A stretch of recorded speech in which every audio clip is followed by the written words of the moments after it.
shouldn't be worried about this. I should be worrying about fucking sound is what I should be worried about. Okay. I should be worried about the sound, not the light. The light shouldn't matter. I just have to change it for me every week, is what I gotta do. Hi.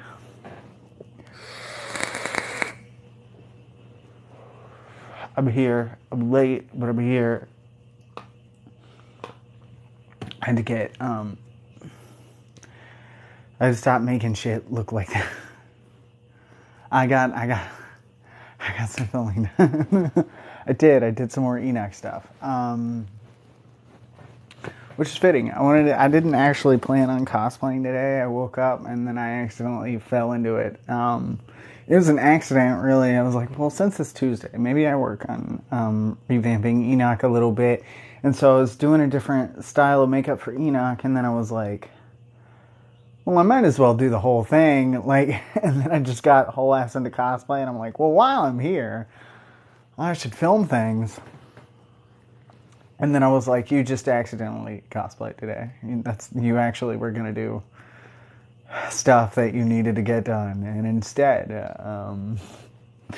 you just accidentally cosplayed the entire day is what happened. But I've been being an adult for several weeks now, and I gotta say, not for me. I wouldn't recommend it. And I've gotten a lot of stuff done, so I feel like this is like a treat. It's like a reward. I did. I don't know what to tell you. I watched them.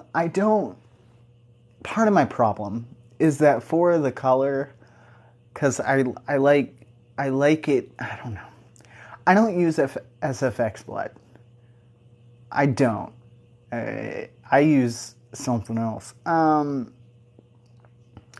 And this is actually bat blood ink. It works really well. It's fake blood. And so I've been using this in shit for years. And it's one of the best, easiest if you don't want to make your own theater blood and you don't have a lot of time. It's a good substitute, in all honesty. And it dries completely. So this is dry. This is, it's not coming off, but it's also ink. So I'm gonna look like this for the next several days. It doesn't matter how I wash myself. Thank you. Yeah, so it's gonna be there for a while. It's also in my hair, and that's also another thing, is it stains hair really well. And I also have dyed my hair since I did Enoch, so I rubbed a bunch of charcoal in my hair to darken it. So that was fun. Yes, I appreciate that. But, oh yeah, for work, it's going to be a whole thing. And because I've used SFX blood before, but the problem is a lot of it just remains wet or sticky. It's goopy a lot of the time. It's just uncomfortable to wear. It gives me so many sensory problems. And the last time I was attempting to actually use costume makeup for fake blood, and I put some in my nose and I couldn't get it out. It had just fused with my nose hair. This is gross. And I went to work the next day, and I'm just the entire day in between runs, I'm going into the bathroom and trying to shove stuff into my nostril to get this blood out because it's still bothering me so much. And I was like, I don't know why I keep using this. I hate it. It's everywhere. And I got it out of primarily everything else, but it was stuck in my hairline and in my nose, but it didn't dry. Somehow. It was both stuck and also not dry completely. And I don't know how that works. And it was terrible. And that caused way too many problems at work. So, hi Nico. Good to see you. Thank you for showing up. I know you got to work a lot, but I appreciate you popping in. Hey. All right, who we got? Huh. All right. It still says my connection's yellow. I don't know what that's about, but you can hear me okay, right? You can hear me. I sure hope so, because this is the beginning of the third book, and I'm really excited, and so I'd like really appreciate it if shit worked out. If TikTok worked for a little bit, that would be totally cool. Am I glitching or skipping or anything? We're good. We're good. No skipping. Past couple of weeks it's been causing problems. It's been yellow like that, and I don't like it. I don't like it at all. And I think something's up with my extender. I didn't try it this week, but last week everybody was like, it's buzzing really loudly. And I was like, can I get this extender for it to just tank in like less than... Thank you, good. Well, how are we feeling about the ending? We good? Because I gotta tell you, we're starting off strong with book 3. For those who don't know, I don't talk the entire time. I read you a bedtime story every Tuesday at 8. And we've been slowly working our way through Miss Peregrine's series, Home for Peculiar Children. And we're on book 3, Library of Souls. And we're starting that today. Like, if you're worried that you've missed any part of book 3, you haven't. But you have missed the other 2. And for that, I say you can go to my YouTube and you can listen to the other 2. It's not completely up to date as of right now. I gotta update it because TikTok won't give me the footage from the last couple of weeks, so I got to re-record it. But in my defense, my re-recordings, I feel like sound a lot better than the live. So, quality content coming your way once I get it edited. Apologies, I have a lot on my plate. So, if you are missing some footage from book 2 and you'd like, you could also just buy the book. It's a really good book, and I advocate for it. It's a really good series. I have the entire thing. It's great. And you can follow along that way if you want, or read ahead, or don't. It doesn't matter. You can do whatever you want. It's a book, and it's content. You can indulge in any way you see fit.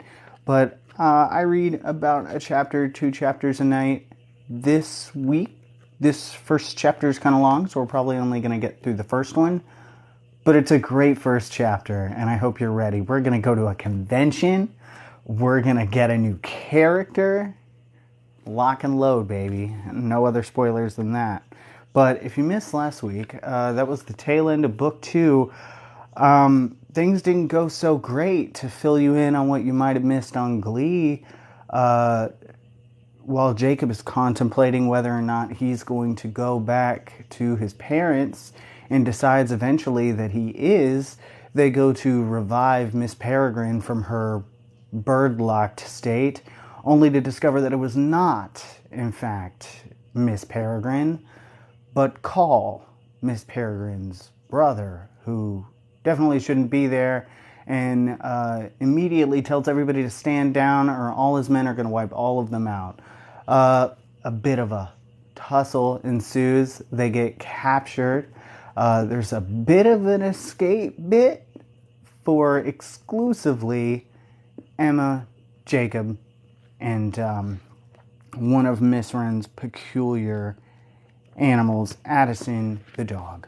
And everybody else is sort of whisked away to, we don't know. So I hope you're ready for it, because this one's going to get wild real quick. Who's ready for book time? Who's ready for it?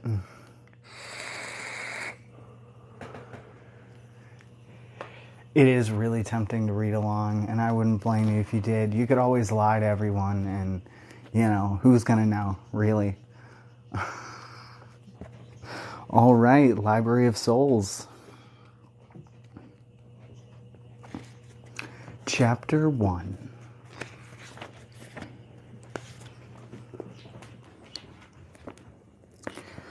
The monster stood not a tongue's length away, eyes fixed on our throats, shriveled brain crowded with fantasies of murder. Its hunger for us charged the air. Hollows are born lusting after the souls of peculiars. And here we were, arrayed before it like a buffet. Bite-sized Addison bravely standing his ground at my feet, tail at attention. Emma moored against me for support, still too dazed from the impact to make more than a match flame. Our backs laddered against the wrecked phone booth. Beyond our grim circle, the underground station looked like the aftermath of a nightclub bombing. Steam from burst pipes shrieked forth in ghostly curtains. Splintered monitors swung broken-necked from the ceiling. A sea of shattered glass spread all the way to the tracks, flashing in the hysterical strobe of red emergency lights like an acre-wide disco ball. We were boxed in, a wall hard to one side, and glass shin-deep on the other. 2 strides from a creature whose only natural instinct was to disassemble us, and yet it made no move to close the gap. It seemed rooted to the floor, swaying on its heels like a drunk or a sleepwalker, death's head drooping, its tongues a nest of snakes I'd charmed to sleep. Me. I'd done that. Jacob Portman. Boy, nothing from nowhere or Florida. It was not currently murdering us. This horror made of gathered dark and nightmares harvested from sleeping children because I had asked it not to. Told it in no uncertain terms to... Here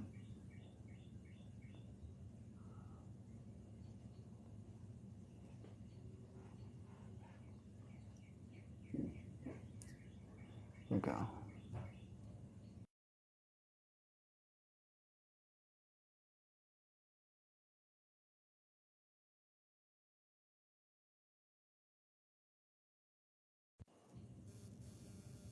Better? Better? Worse?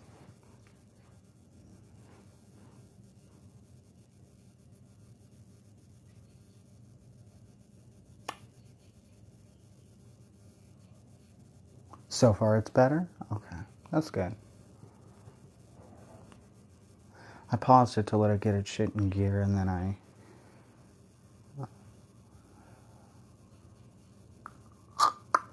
Buzzing and freezing?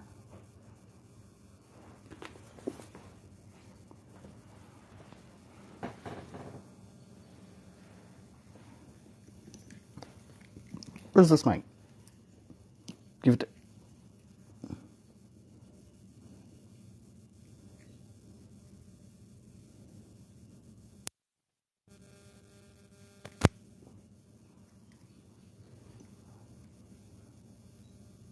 Feedback like buzz. Is it still better? Worse? You don't hear any? Yes? What does yes mean? Yes buzz or yes no? You don't hear one. Still buzzing. What is happening? Hold on.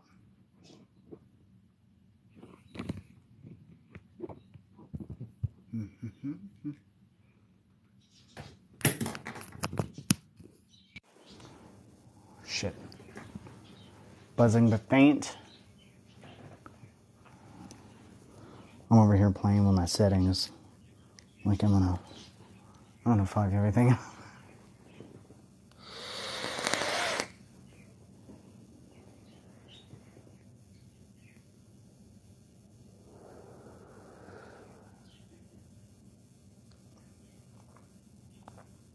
Is it back or is it okay now?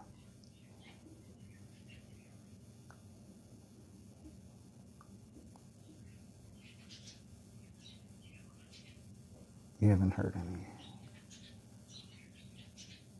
It's back to buzzing. I'm gonna have a microphone. You still hear no buzz. What is happening?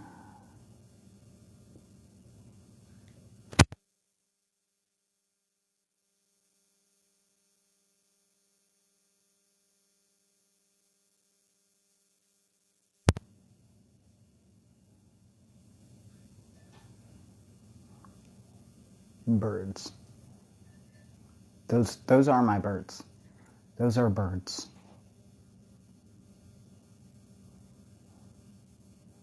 With your volume all the way up, you hear buzzing. Maybe I should invest in a better microphone. I could probably get one now. I can afford that now. Couldn't afford that then. But I could probably get a better microphone for this setup.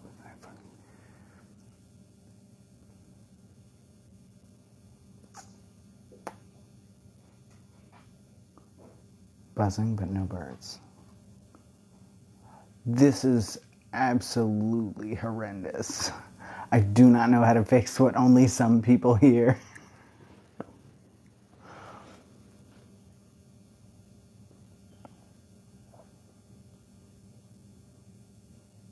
No.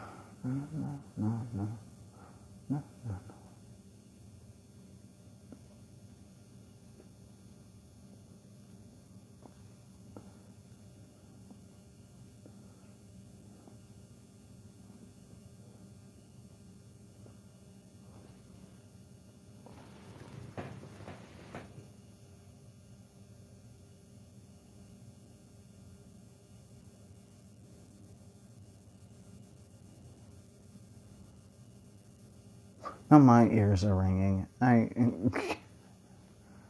Specifically the left one. What is happening?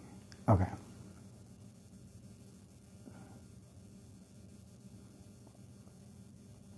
Should I continue? Should I not continue? Headphone closer to my ear, then I hear it slightly. Okay. Might be into looking if I might be able to get a different mic for this. Because I don't know why, but it's been acting up lately, and I'm not sure.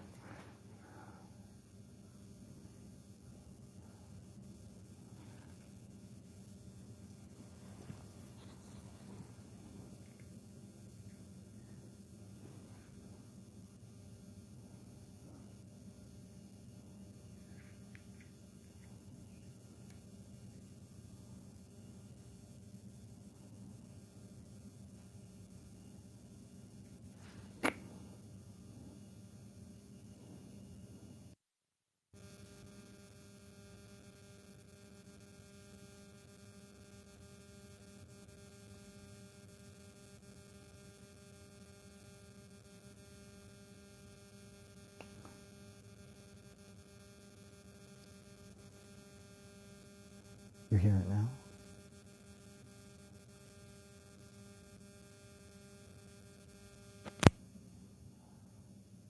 I'm adjusting the settings for the microphone.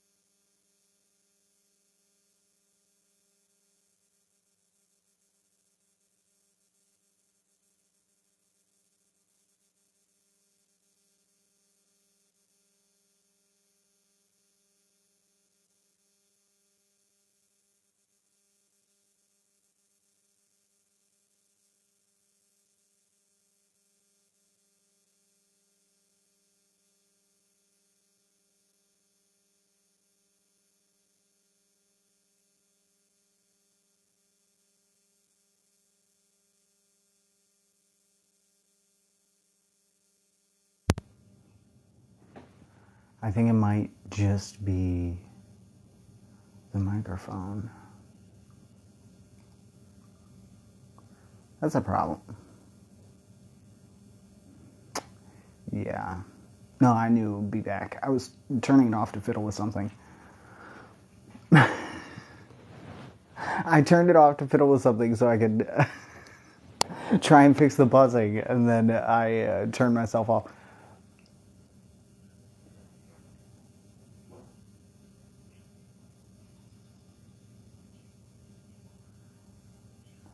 So, one or two?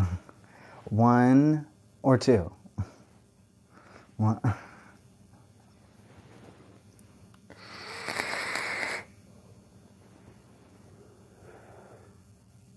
We're just going to spend this entire life having technical problems. Oh.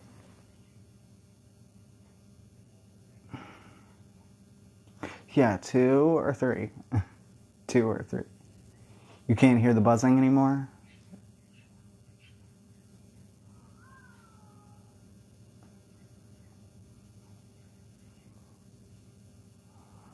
My cat just made the oddest noise. Okay. I just heard her in the hallway. She made a noise I have not heard her make before. Uh, all right. You heard pond? Okay. And you can hear me, and there's no buzzing? No buzzing? Minimal buzzing? Should I continue or no? Is the dealio. Is it an acceptable level of technical difficulty, or is it thanks Swiftblood? All right.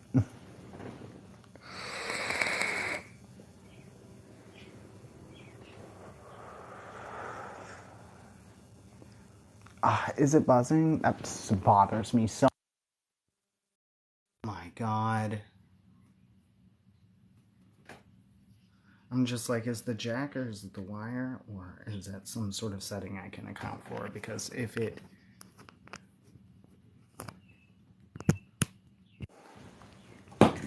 Yeah, no, because I unplugged the microphone completely. That's why it stopped buzzing. I feel like it's the jack or something, and I might need to invest in a new microphone. Now it's stopped. Is it back? Yeah, it's got to be the jack. Should I try and leave it unplugged? Because I don't know.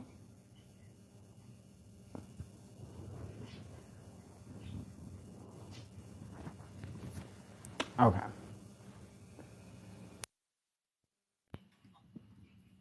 Maybe I just leave it unplugged for this one. Can you all hear me from back here? Oh. This feels wrong. I always do it with a microphone. I don't know how well you can hear me without it. After a while, low but can hear. All right. I'll have to monitor my own voice just to make sure you can hear me. That bothers me. All right. Maybe if I move you guys closer.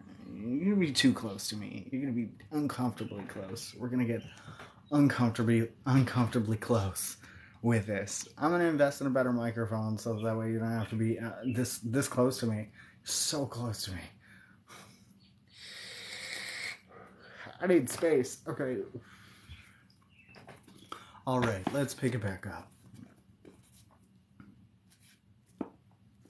We're at the Hollows. Spooky is the Hollow's not doing anything, but no one really knows what's going on. Jacob can talk to him. You get it. You get it. Addison nudged my calf with his nose. More whites will be coming. Will the beast let us pass? Talk to it again, Emma said, her voice woozy and vague. Tell it to sod off. I searched for the words, but they'd gotten shy. I don't know how. You did a minute ago, Addison said. It sounded like there was a demon inside you. A minute ago, before I'd known I could do it, the words had been right there on my tongue, just waiting to be spoken. Now that I wanted them back, it was like trying to catch fish with bare hands. Every time I touched one, it slipped out of my grasp. Go away, I shouted. The words came in English. The Hollow didn't move. I stiffened my back, glared into its inkpot eyes, and tried again. Get out of here! Leave us alone! English again. The Hollow tilted its head like a curious dog, but was otherwise a statue. Is he gone? Addison asked. The others couldn't tell for sure. Only I could see it. Still there, I said. I don't know what's wrong. I felt silly and deflated. Had my gift vanished so quickly? Never mind, Emma said. Hollows aren't meant to be reasoned with anyway. She stuck out a hand and tried to light a flame, but it fizzled. The effort seemed to zap her. I tightened my grip around her waist, lest she topple over. Save your strength, Matchstick, said Addison. I'm sure we'll need it. I'll fight it with cold hands if I have to, said Emma. All that matters is we find the others before it's too late.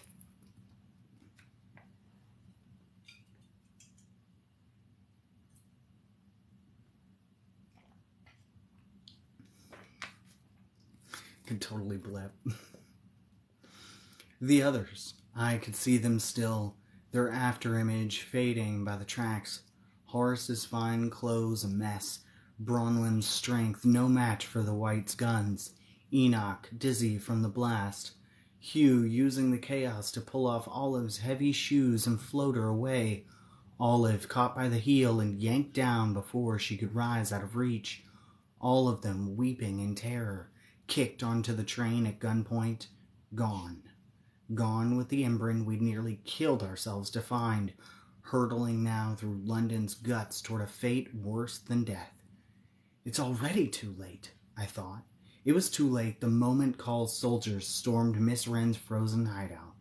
It was too late the night we mistook Miss Peregrine's wicked brother for our beloved Embrun. But I swore to myself that we'd find our friends and our Embrun, no matter what the cost, even if there were only bodies to recover, even if it means adding our own to the pile. So then, somewhere in this flashing dark was an escape to the street. A door, a staircase, an escalator, way off against the far wall, but how to reach them? Get the hell out of our way, I shouted at the hollow, giving it one last try. English. Naturally. The hollow grunted like a cow, but didn't move. It was no use. The words were gone. Plan B, I said. It won't listen to me, so we go around it. I hope it stays put. Go around it where? Said Emma. To give it a wide berth, we'd have to wade through heaps of glass, but the shards would slice Emma's bare calves and Addison's paws to ribbons. I considered alternatives. I could carry the dog, but that still left Emma. I could find a sword-like piece of glass and stab the thing in the eyes, a technique that had served me well in the past, but if I didn't manage to kill it with the first strike, it would surely snap awake and kill us instead. The only other way around it was through a small glass-free gap between the hollow and the wall. It was narrow, though, a foot, maybe a foot and a half wide. A tight squeeze even if we flattened our backs to the wall. I worried that getting so close to the hollow, or worse, touching it by accident, would break the fragile trance holding it in check. Short of growing wings and flying over its head, though, it seemed like our only option. Can you walk a little? I asked Emma. Or at least hobble? She locked her knees and loosened her grip on my waist, testing her weight. I can limp. Then here's what we're gonna do. Slide past it, back to the wall, through that gap there. It's not a lot of space. But if we're careful... Addison saw what I meant and shrank back into the phone booth. Do you think we should get so close to it? Probably not. What if it wakes up while we're... It won't, I said, faking confidence. Just don't make any sudden moves, and whatever you do, don't touch it. You're our eyes now, Addison said. Bird preserve us. I chose a nice long shard from the floor and slid it into my pocket. Shuffling 2 steps to the wall, we pressed our backs to the cold tiles and began inching toward the hollow. Its eyes moved as we did, locked on me. A few creeping side steps later, and we were enveloped by a pocket of hollow stink so foul it made my eyes water. Addison coughed, and Emma cupped a hand over her nose. Just a little farther, I said, my voice reedy with forced calm. I took the glass from my pocket, gripping it with the pointed end out, then took another step and another. We were close enough now that I could have touched the hollow with an outstretched arm. I heard its heart knocking inside its ribs, the beast quickening with each step we took. It was straining against me, fighting with every neuron to wrest my clumsy hands from its controls. "Don't move," I said, mouthing the words in English. "You're mine. I control you. Don't move." I sucked in my chest, lined up, and laddered each vertebra against the wall, then crab walked into the tight gap between the wall and the hollow.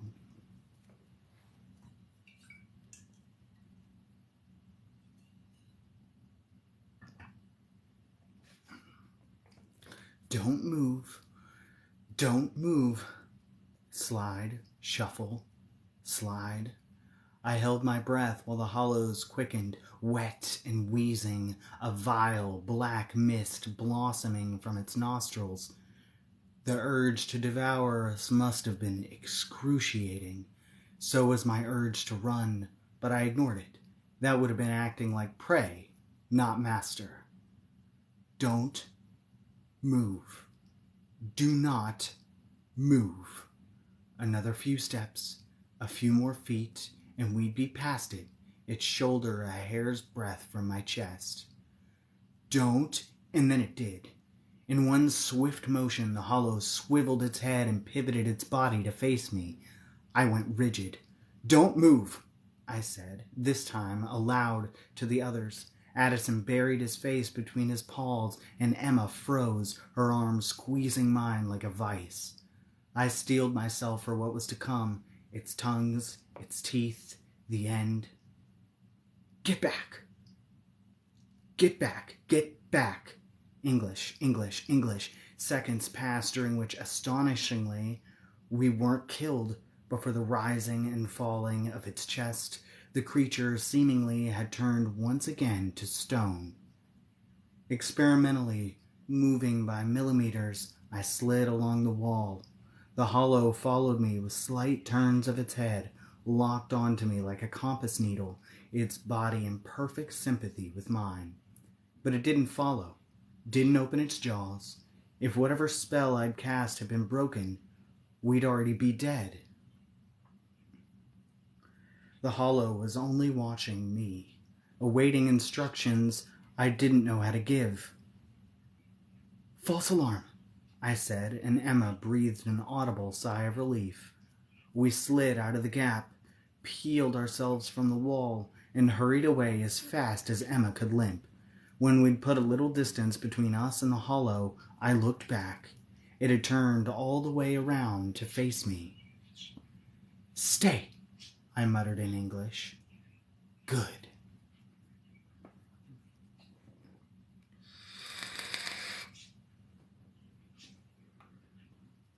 We passed through a veil of steam, and the escalator came into view, frozen into stairs, its power cut.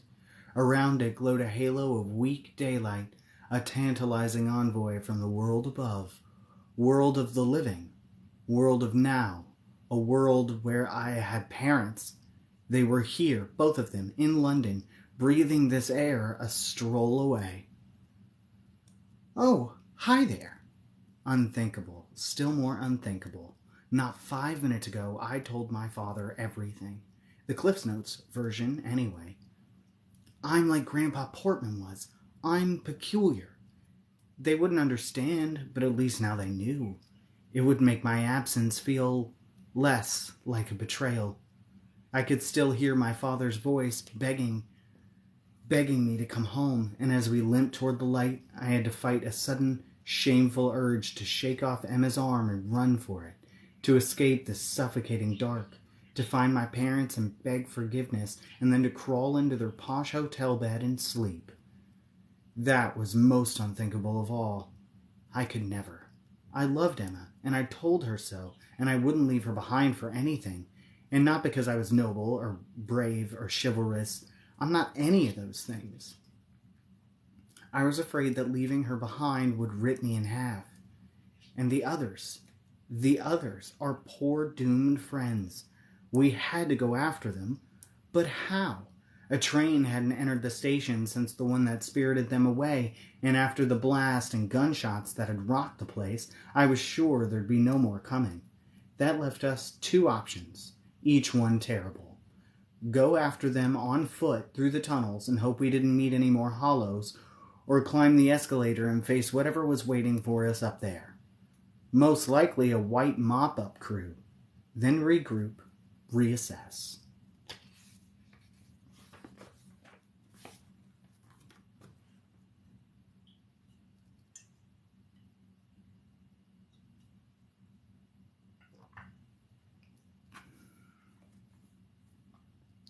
I knew which option I preferred. I'd had enough of the dark and more than enough of hollows. Let's go up, I said, urging Emma toward the stalled escalator. We'll find somewhere safe to plan our next move while you get your strength back. Absolutely not, she said. We can't just abandon the others. Never mind how I feel. We aren't, but we need to be realistic. We're hurt and defenseless, and the others are probably miles away by now, out of the underground and halfway to somewhere else. How will we even find them? The same way I found you, said Addison. With my nose. Peculiar folk have an aroma all their own, you see. One which only dogs of my persuasion can sniff out, and you happen to be one powerfully odoriferous group of peculiars. Fear enhances it, I think, and skipping baths. Then we go after them, Emma said. She pulled me toward the tracks with a surprising burst of strength. I resisted, tug-of-warring our linked arms. No, there's no way. The trains are still running, and if we go in there on foot, I don't care if it's dangerous. I won't leave them. It isn't just dangerous, it's pointless. They're already gone, Emma. She took back her arm and started hobbling toward the tracks. Stumbled, caught herself. Say something, I mouthed to Addison, and he circled around to block her. I'm afraid he's right. If we follow on foot, our friend's scent trail will have dissipated long before we're able to find them. Even my profound abilities have limits. Emma gazed into the tunnel, then back at me, her expression tortured. I held out my hand. Please, let's go. It doesn't mean we're giving up. All right, she said heavily. All right. But just as we were starting toward the escalator, someone called out from the dark, back along the tracks. Over here! The voice was weak but familiar. The accent Russian. It was the folding man, and peering into the dark I could just make out his crumpled form by the tracks, one arm raised. He'd been shot during the melee, and I assumed the whites had shoved him onto the train with the others. But there he lay, waving to us. Sergei! Cried Emma. You know him? Addison said suspiciously. He was one of Miss Wren's peculiar refugees, I said, my ears pricking at the wail of distant sirens echoing down from the surface. Trouble was coming. Maybe trouble disguised as help, and I worried that our best chance at a clean exit was slipping away. Then again, we couldn't just leave him. Addison scuttled toward the man, dodging the deepest reefs of glass. Emma let me take her arm again, and we shuffled after. Sergei was lying on his side, covered in glass and streaked with blood. The bullet had hit him somewhere vital. His wire-frame spectacles were cracked, and he was adjusting them, trying to get a good look at me. This miracle, he rasped, his voice thin as twice-strained tea. I heard you speak with monster's tongue. Is miracle. It's not, I said, kneeling beside him. It's gone. I've already lost it. His gift inside you is forever. Footsteps and voices echoed from the escalator passage. I cleared away glass so I could get my hands under the folding man. We're taking you with us, I said. "Leave me," he croaked. "I'll be gone soon enough." Ignoring him, I slipped my hands beneath his body and lifted. He was ladder long, but light as a feather, and I held him in my arms like a big baby, his skinny legs dangling over my elbow while his head lolled against my shoulder.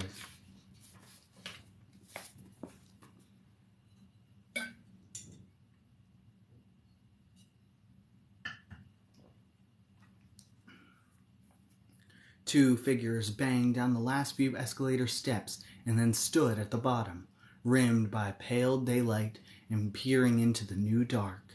Emma pointed at the floor, and we sank quietly to our knees, hoping they'd miss us, hoping they were just civilians come to catch a train. But then I heard the squelch of a walkie-talkie, and they each fired up a flashlight, the beam shining against their bright reflective jackets. They might have been emergency responders, or whites disguised as such. I wasn't sure until, in synchrony, they peeled off wraparound sunglasses. Of course. Our options had just narrowed by half. Now there were only the tracks, the tunnels. We could never outrun them. Damaged as we were, but escape was still possible if they didn't see us, and they hadn't yet. Amidst the chaos of the ruined station, their searchlights dueled across the floor. Emma and I backed toward the tracks. If we could just slip into the tunnels unnoticed. But Addison, damn him, wasn't moving. "Come on," I hissed. "They are ambulance drivers, and this man needs help," he said too loudly, and right away the beams of light bounced up from the floor and whipped towards us.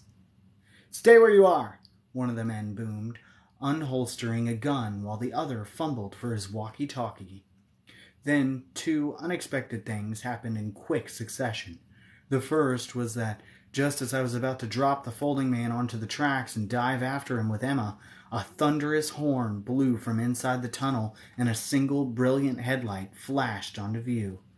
The rush of stale wind belonged, of course, to a train, running again somehow despite the blast. The second thing, announced by a painful twinge in my gut, was that the hollow had come unstuck and was loping in our direction. The instant after I felt it, I saw it too, plowing at us through a billow of steam, black lips peeled wide, tongues thrashing the air. We were trapped. If we ran for the stairs, we'd be shot and mauled. If we jumped onto the tracks, we'd be crushed by the train, and we couldn't escape onto the train because it would be 10 seconds at least before it stopped, and 12 before the doors opened, and 10 more before they shut again, and by then, we'd be dead 3 ways. And so I did, as I often do when I'm out of ideas. I looked at Emma. I could read in the desperation on her face that she understood the hopelessness of our situation, and in the stony set of her jaw that she meant to act anyway. I remembered only as she began to stagger forward, palms out, that she couldn't see the hollow, and I tried to tell her, reach for her, stop her, but I couldn't get the words out, and couldn't grab her without dropping the folding man, and then Addison was alongside her, barking at the white while Emma tried uselessly to make a flame. Spark, spark, nothing. Like a lighter low on juice. The white broke out laughing, pulled back the hammer of his gun, and aimed it at her. The hologhast ran at me, howling in counterpoint to the squeal of train brakes behind me. That's when I knew the end had come, and there was nothing I could do to stop it. At that moment, something inside me relaxed, and as it did, the pain I felt whenever a hollow was near faded too. The pain was like a high-pitched whine, and as it hushed, I discovered hidden beneath it another sound. A murmur at the edge of consciousness. A word. I dove for it, wrapped both arms around it, wound up and shouted it with all the force of a major league pitcher. "Him!" I said in a language not my own. It was only one syllable, but held volumes of meaning. In the moment it rattled from my throat, the result was instant. The hollow stopped running at me, stopped dead, skidding on its feet, then turned sharply to one side and lashed out a tongue that whipped across the platform and wrapped 3 times around the white's leg. Knocked off balance, he fired a shot that caromed off the ceiling, and then he was flipped upside down and hauled, thrashing and screaming, into the air.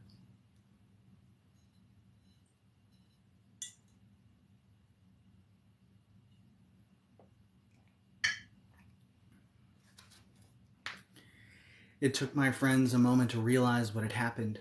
While they stood gaping, and the other white shouted into his walkie-talkie, I heard train doors whoosh open behind me. Here was our moment. "Come on," I shouted, and they did. Emma stumble running, and Addison tangling her feet, and me trying to wedge the gangly and blood-slick folding man through the narrow doors until we all crashed together across the threshold into the train car. More gunshots rang out, the white firing blindly at the hollow. The doors closed halfway, then popped back open. "Clear the doors, please," came a cheerful, pre-recorded announcement.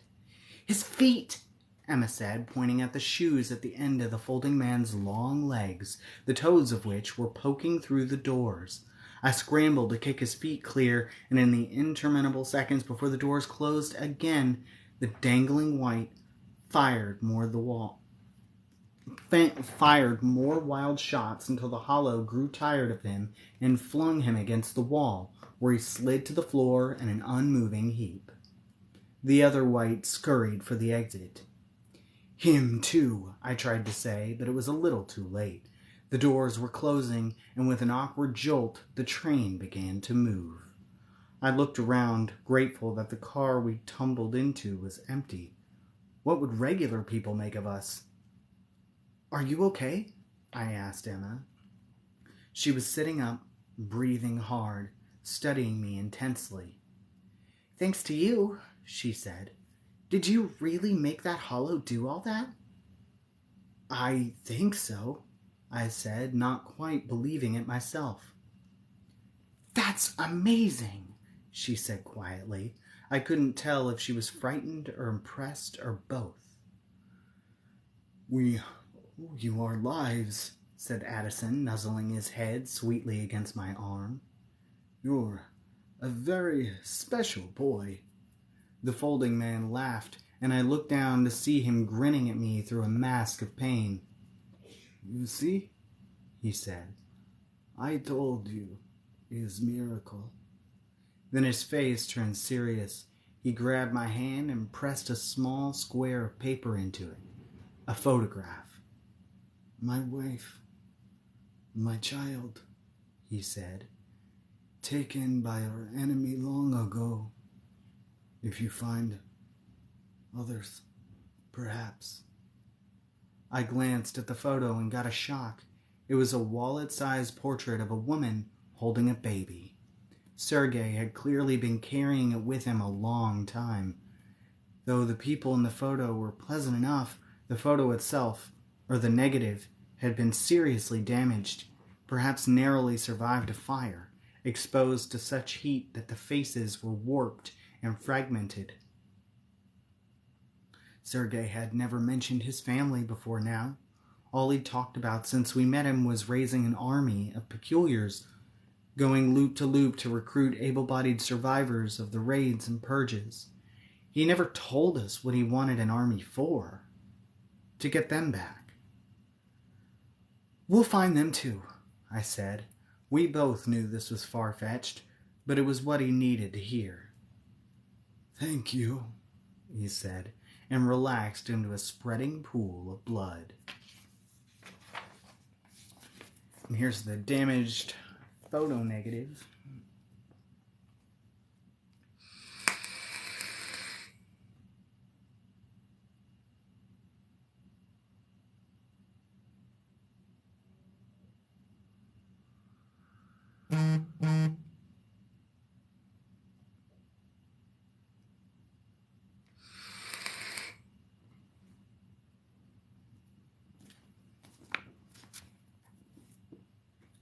He doesn't have long, Addison said, moving to lick Sergei's face. I might have enough heat to cauterize the wound, said Emma.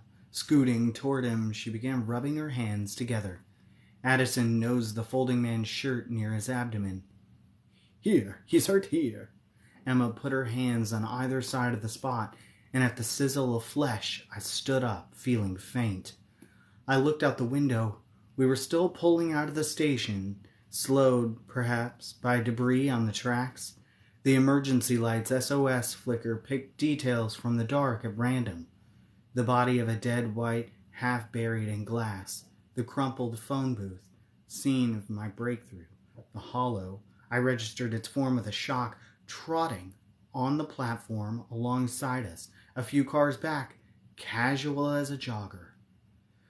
Stop! Stay away! I spat at the window in English. My head wasn't clear, the hurt and the wine getting in the way again. We picked up speed and passed into the tunnel. I pressed my face to the glass, angling backward for another glimpse. It was dark, and then in a burst of light like a camera flash, I saw the hollow as a momentary still image, flying, its feet lifting from the platform, tongues lassoing the rail of the last car. Miracle, curse, I hadn't quite worked out the difference.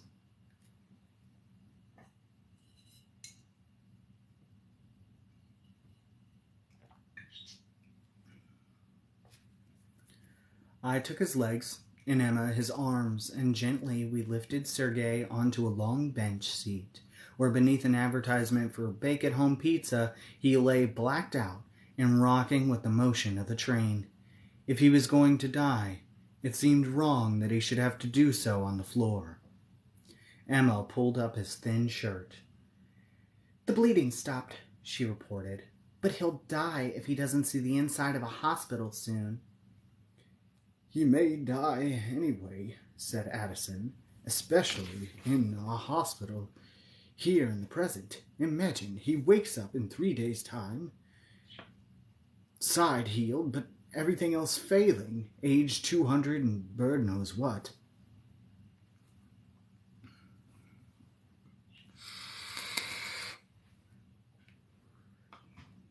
That may be, Emma replied. Then again, I'll be surprised if in 3 days' time any of us are alive, in any condition whatsoever. I'm not sure what more we can do for him. I'd heard them mention this deadline before. 2 or 3 days was the longest any peculiar who lived in a loop could stay in the present without aging forward. It was long enough for them to visit the present, but never to stay, long enough to travel between loops, but short enough that they were never tempted to linger. Only daredevils and Imbrans made excursions into the present longer than a few hours. The consequences of a delay were too grave. Emma rose, looking sickly in the pale yellow light, then tottered on her feet and grabbed for one of the train's stanchions. I took her hand and made her sit next to me, and she slumped against my side, exhausted beyond measure. We both were. I hadn't slept properly in days, hadn't eaten properly either, aside from the few opportunities we'd had to gorge ourselves like pigs. I'd been running and terrified and wearing these damn blister-making shoes since I couldn't remember when. But more than that, every time I spoke hollow, it seemed to carve something out of me that I didn't know how to put back. It made me feel tired to a degree that was wholly new, absolutely subterranean. I'd discovered a fresh vein inside me, a new source of power to mine, but it was depletable and finite, and I wondered if by using it up, I was using myself up too. I'd worry about that another time. For now, I tried to savor a rare moment of peace. My arm around Emma and her head on my shoulder, just breathing. Selfishly, perhaps, I didn't mention the hollow that had chased our train. What could any of us do about it? It would either catch us or not, kill us or not. The next time it found us, and I was sure there would be a next time, I would either find the words to stay its tongues or I wouldn't. I watched Addison hop onto the seat across from us, unlock a window with his paw, and crack it open. The angry sound of the train and a warm funk of tunnel air came rushing in, and he sat reading it with his nose, eyes bright and snout twitching. The air smelled like stale sweat and dry rot to me, but he seemed to catch something subtler, something that required careful interpretation. "Can you smell them?" I asked. The dog heard me but took a long moment to reply, his eyes aimed at the ceiling as if finishing a thought. "I can," he said. "Their trail is nice and crisp, too." Even at this high speed, he could pick up the minutes-old traces of peculiars who'd been enclosed in an earlier train car. I was impressed and told him so. "Thank you, but I can't take all the credit," he said. "Someone must have pushed open a window in their car, too. Otherwise, the trail would be much fainter. Perhaps Miss Wren did it, knowing I would try to follow." "She knew you were here?" I asked. "How did you find us?" Emma said. "Just a moment," Addison said sharply. The train was slowing into a station, the windows flashing from tunnel black to tile white. He stuck his nose out the window and closed his eyes, lost in concentration. "I don't think they got off here, but be ready in any case." Emma and I stood, doing our best to shield the folding man from view. I saw with some relief that there weren't many people waiting on the platform. Funny there were any at all, or that trains were still running. It was as if nothing had happened. The Whites had made sure of it, I suspected, in hopes we'd take the bait, jump onto a train, and make it simple for them to round us up. We certainly wouldn't be hard to spot amongst modern London's workday commuters. "Look casual," I said, "like you belong here." This seemed to strike Emma as funny, and she stifled a laugh. It was funny, I guess, inasmuch as we belonged nowhere in particular, least of all here.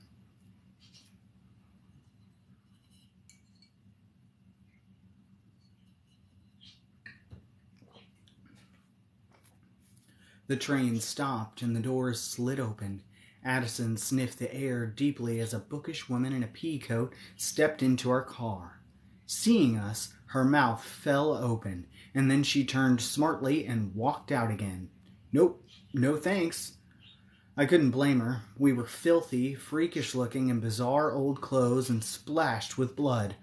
We probably looked like we'd just killed the poor man beside us. "Look casual," Emma said, and snorted. Addison withdrew his nose from the window.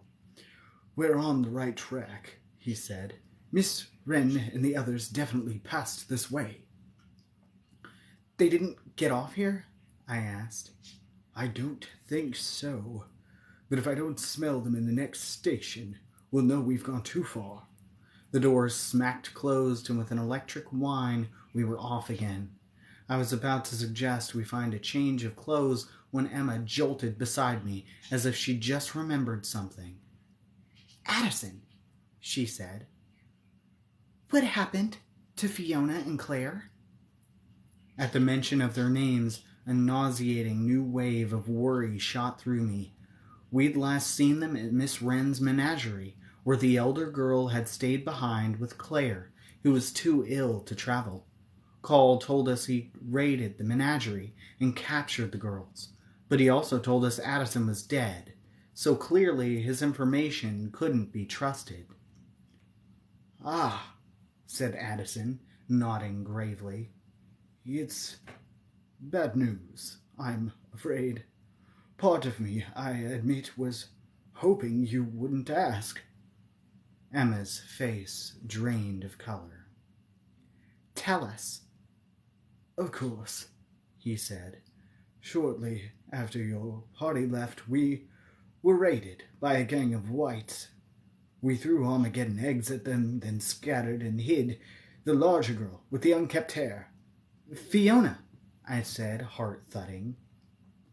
She used her facility with plants to hide us, in trees and under new-grown brush.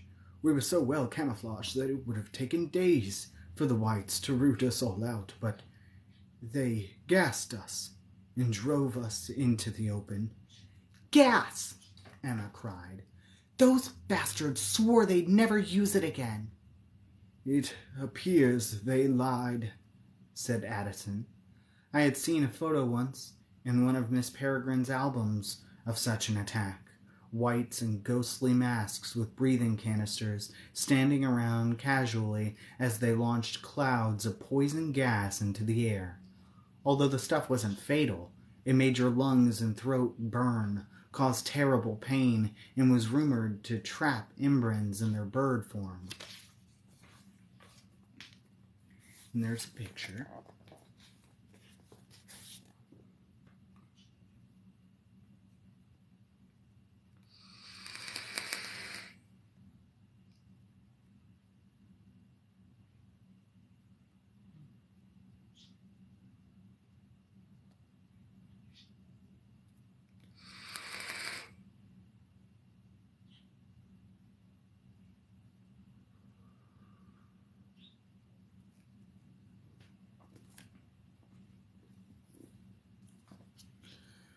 When they'd rounded us up, Addison went on, we were interrogated as to the whereabouts of Miss Wren.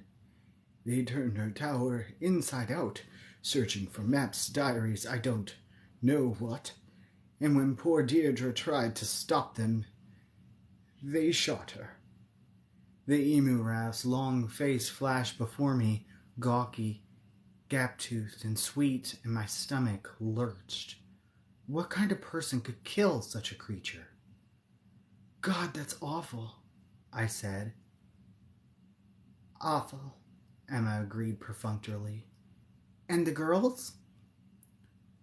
The small one was captured by the whites, Addison said.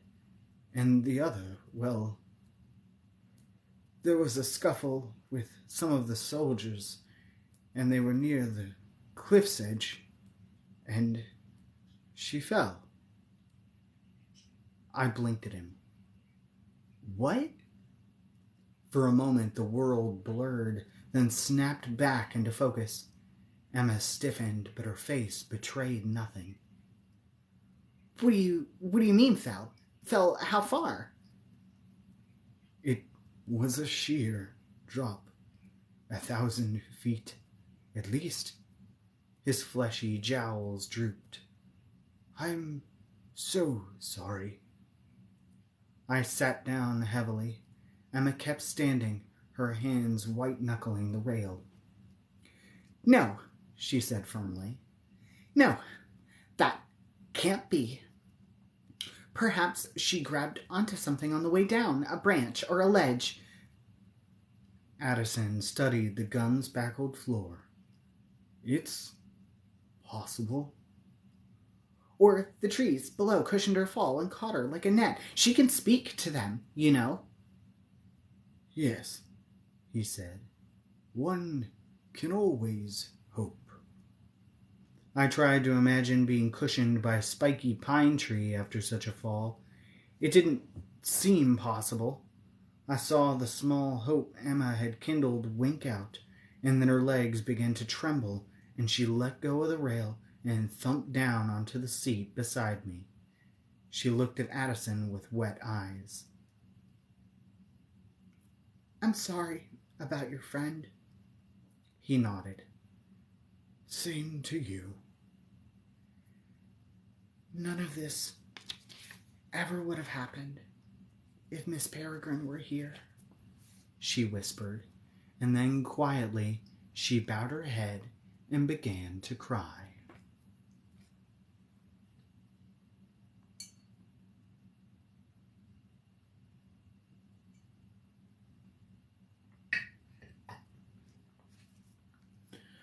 I wanted to put my arms around her, but somehow it felt like I'd be intruding on a private moment, claiming it for myself when really It was hers alone.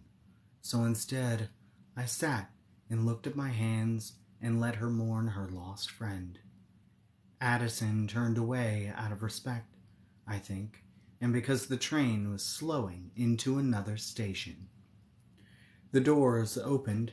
Addison stuck his head out the window, sniffed the air on the platform, growled at someone who tried to enter our car, then came back inside. By the time the doors closed again, Emma had lifted her head and wiped away her tears. I squeezed her hand. "Are you all right?" I said, wishing I could think of something more better to say than that. "I have to be, don't I?" she said. "For the ones who are still alive." To some it might have seemed callous, the way she boxed up her pain and set it aside. But I knew her well enough now to understand. She had a heart the size of France, and the lucky few whom she loved with it were loved with every square inch, but its size made it dangerous too. If she let it feel everything, she'd be wrecked, so she had to tame it, shush it, shut it up, float the worst pains off to an island that was quickly filling with them, where she would go to live one day. "Go on," she said to Addison. "What happened to Claire?" "The whites marched off with her, gagged her 2 mouths, and tossed her into a sack." "But she was alive," I said. "And biting as of noon yesterday. Then we buried Deirdre in our little cemetery, and I hightailed it for London to find Miss Wren and warn all of you. One of Miss Wren's pigeons led me to her hideaway, and while I was pleased to see that you had arrived before me, unfortunately so had the whites. Their siege had already begun, and I was forced to watch helplessly as they stormed the building, and, well, you know the rest. I followed as you were led away to the underground. When that blast went off, I saw an opportunity to aid you, and took it." "Thank you for that," I said, realizing we hadn't yet acknowledged the debt we owed him. "If you hadn't dragged us away when you did..." "Yes, well, no need to dwell on hypothetical unpleasantries," he said. "But in return for my gallantry, I was rather hoping you would assist me in rescuing Miss Wren from the whites. As unlikely as that sounds, she means everything to me, you see." It was Miss Wren he'd wanted to snatch away from the whites, not us. But we were the realistic save, farther from the train, and he'd made a snap decision and taken what he could get. "Of course we'll help," I said. "Isn't that what we're doing now?" Yes, he said. "But you must realize, as an Imran, Miss Wren is more valuable to the whites than peculiar children, and thus she may prove more difficult to free. I worry that if by some miracle we are lucky enough to rescue your friends..." "Now wait a second," I snapped. "Who says she's more..." "No, it's true," Emma said. "She'll be alive. She'll be under heavier lock and key, no question. But we won't leave her behind. We're not leaving anyone else behind ever again. You have our word as peculiars." The dog seemed satisfied with that. "Thank you," he said, and then his ears flattened. He hopped up onto a seat to look out the window as we pulled into the next station. "Hide yourselves," he said, ducking down. "There are enemies near."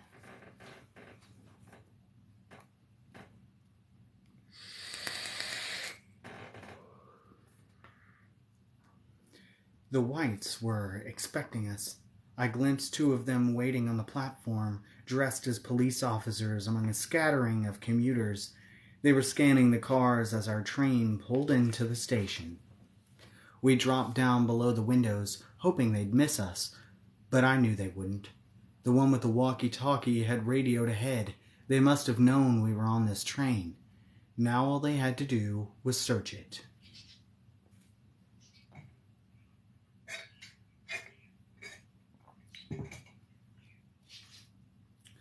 It came to a stop and people began filing on board, though not into our car. I risked a peek through the open doors and saw one of the whites down the platform speed walking in our direction as he eyeballed each car. "One's coming this way," I muttered. "How's your fire, Em?" "Running on empty," she replied. He was getting close. 4 cars away. 3. "Then get ready to run." 2 cars away. Then a soft, recorded voice. "Mind the closing doors, please." "Hold the train," the white shouted, but the doors were already closing. He stuck an arm through. The doors bounced open again. He got on board, into the car next to ours. My eyes went to the door that connected our cars. It was locked with a chain. Thank God for small mercies. The doors snicked shut and the train began to move. We shifted the folding man onto the floor and huddled with him in a spot where we couldn't be seen from the white's car. "What can we do?" said Emma. "The moment this train stops again, he'll come straight in here and find us." "Are we absolutely certain he's a white?" asked Addison. "Do cats grow on trees?" Emma replied. "Not in this part of the world." "Then of course we aren't, but when it comes to whites, there's an old saying, if you're not sure, assume." "Okay then," I said. "The second those doors open, we run for the exit." Addison sighed. "All this fleeing," he said disdainfully, as if he were a gourmand and someone offered him a limp square of American cheese. "There's no imagination in it. Might we try sneaking, blending in? There's artistry in that. Then we could simply walk away, gracefully, unnoticed." "I hate fleeing as much as anyone," I said. "But Emma and I look like 19th century axe murderers, and you're a dog who wears glasses. We're bound to be noticed." "Until they start manufacturing canine contact lenses, I'm stuck with these," Addison grumbled. "Where's that hologuest when you need him?" said Emma offhandedly. "Run over by a train if we're lucky," I said. "And what do you mean by that?" "Only that he came in quite handy earlier." "And before that, he nearly killed us. Twice. No, 3 times. Whatever it is I've been doing to control it has been half by accident. And the moment I'm not able to, we're dead." Emma didn't respond right away, but studied me for a moment and then took my hand, all caked in grime, and kissed it gently. Once. Twice. "What was that for?" I said, surprised. "You have no idea, do you?" "Of what?" "How completely miraculous you are," Addison groaned. "You have an amazing talent," Emma whispered. "I'm certain all you need is a little practice." "Maybe, but practicing something usually means failing at it for a while, and failing at this means people get killed." Emma squeezed my hand. "Well, there's nothing like a little pressure to help you hone a new skill." I tried to smile, but couldn't muster one. My heart hurt too much at the thought of all the damage I could cause. This thing I could do felt like a loaded weapon I didn't know how to use. Hell, I didn't even know which end to point away from me. Better to set it down than have it blow up in my hands.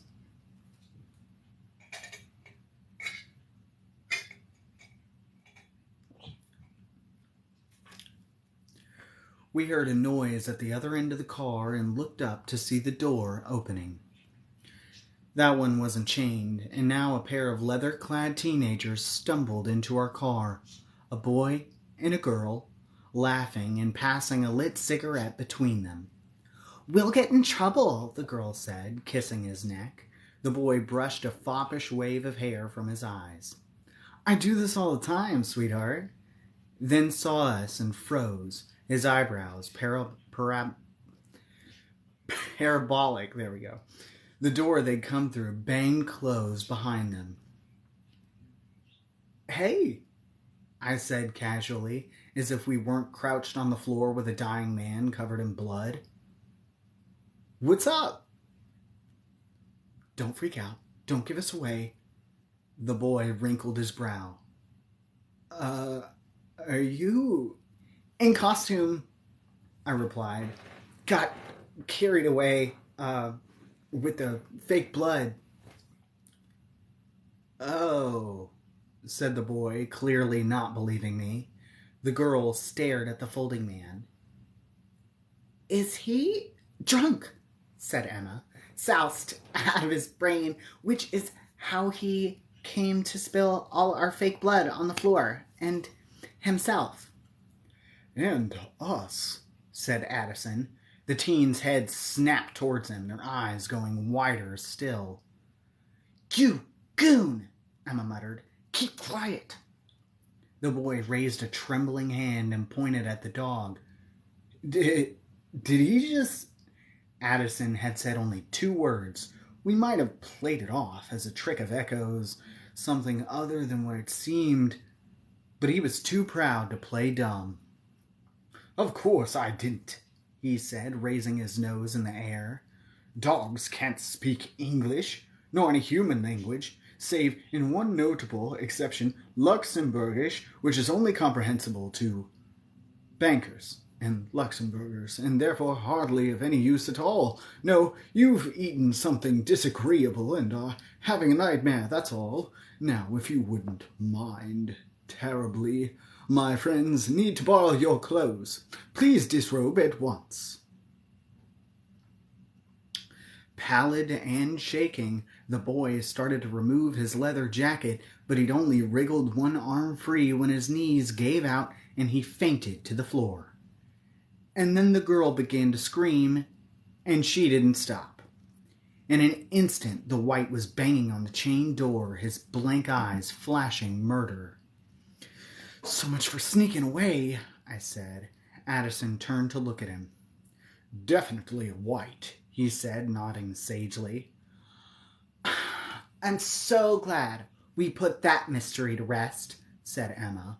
There was a jolt and a squeal of brakes. We were coming into a station. I pulled Emma to her feet and prepared to run. "What about Sergei?"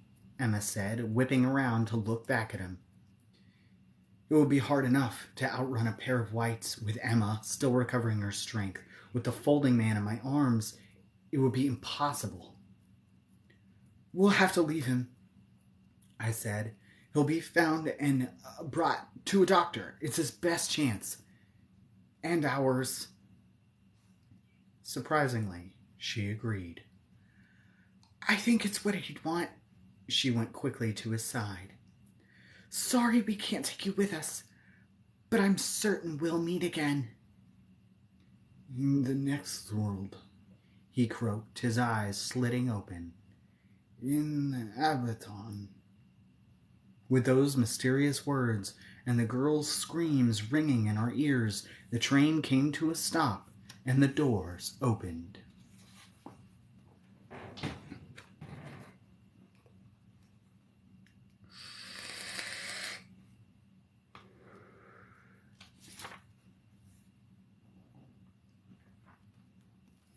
We weren't clever. We weren't graceful. The moment the train doors slid open, we just ran as fast as we could.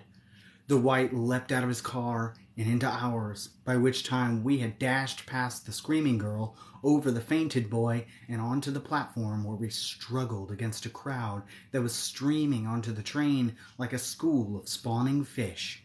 This station, unlike all the others, was heaving at the seams. "There!" I shouted, pulling Emma towards a way out sign that glowed in the distance. I hoped Addison was somewhere at our feet, but so many people were flooding around us that I could hardly see the floor. Luckily, Emma's strength was returning, or a rush of adrenaline was kicking in, because I don't think I could have supported her weight and threaded the human stampede, too. We'd put about 20 feet and 50 people between us, and the train when the white burst out of it, shoving commuters and yelling, "I am an officer of the law, get out of my way, and stop those children." Either no one could hear him over the echoing din of the station, or no one was paying attention. I looked back to see him gaining, and that's when Emma started tripping people, sweeping her legs left and right as we ran. People shouted and fell into tangles behind us, and when I looked back again, the white was struggling, stepping on legs and backs and getting swats with umbrellas and briefcases in return. Then he stopped, red-faced and frustrated, to unsnap his gun holster. But the gulf of people between us had yawned too wide now, and though I was sure he'd be heartless enough to fire into a crowd, he wasn't stupid enough to. The ensuing panic would have made us even more difficult to catch. The third time I looked back, he was so far behind and swallowed by the crowd that I could hardly see him. Maybe he didn't really care whether he caught us. After all, we were neither a great threat nor much of a prize. Maybe the dog had been right. Compared to an Embren, we were hardly worth the trouble. Halfway to the exits, the crowd thinned enough for us to break into an open run, but we'd taken only a few strides when Emma caught me by the sleeve and stopped me. "Addison!" she cried, spinning to look around. "Where's Addison?" A moment later he came scampering out of the thickest part of the crowd, a long piece of white fabric trailing from a spike on his collar. "You waited for me," he said. "I became entangled in a lady's stocking." Heads turned at the sound of his voice. "Come on, we can't stop now," I said. Emma plucked the stocking from Addison's collar, and we were off and running again. Before us was an escalator and an elevator. The escalator was working but very crowded, so I steered us toward the elevator instead. We ran past a lady painted blue from head to toe, and I had to turn and stare even as my legs carried me onward. Her hair was dyed blue, her face caked with blue makeup, and she wore a skin-tight jumpsuit, also blue. She'd only just passed out of sight when I saw someone even more freakish. A man whose head was divided vertically into halves, one bald and burned to a crisp, the other untouched, hair moosed into a dapper wave. If Emma noticed him, she didn't turn to look.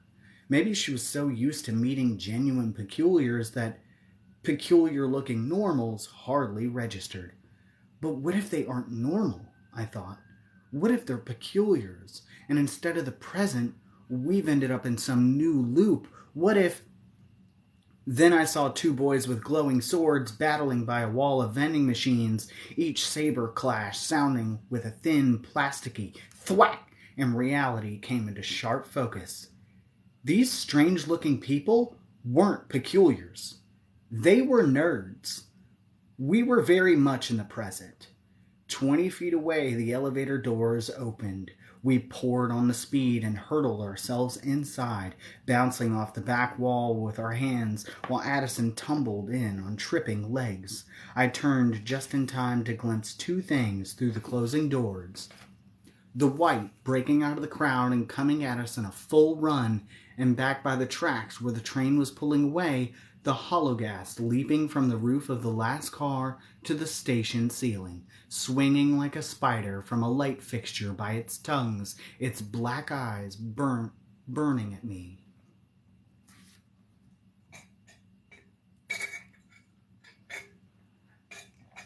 I told you we were going to a convention. And then the doors closed and we were gliding gently upward, and someone was saying, "Where's the fire, mate?" A middle-aged man stood in the rear corner of the elevator, costumed and sneering. His shirt was torn, his face was cross-hatched with fake cuts, and strapped to the end of one arm, Captain Hook style, was a blood-stained chainsaw. Emma saw him and took a quick step back. "Who are you?" He looked mildly offended. "Oh, come on. If you really want to know where the fire is, don't answer." She began to raise her hands, but I reached over and stopped her. He's no one," I said. I thought I was making such an obvious choice this year, the man muttered. He arched an eyebrow and raised his chainsaw a little. Name's Ash, you know, Army of Darkness. Never heard of either, said Emma. Who's your Imran? My what?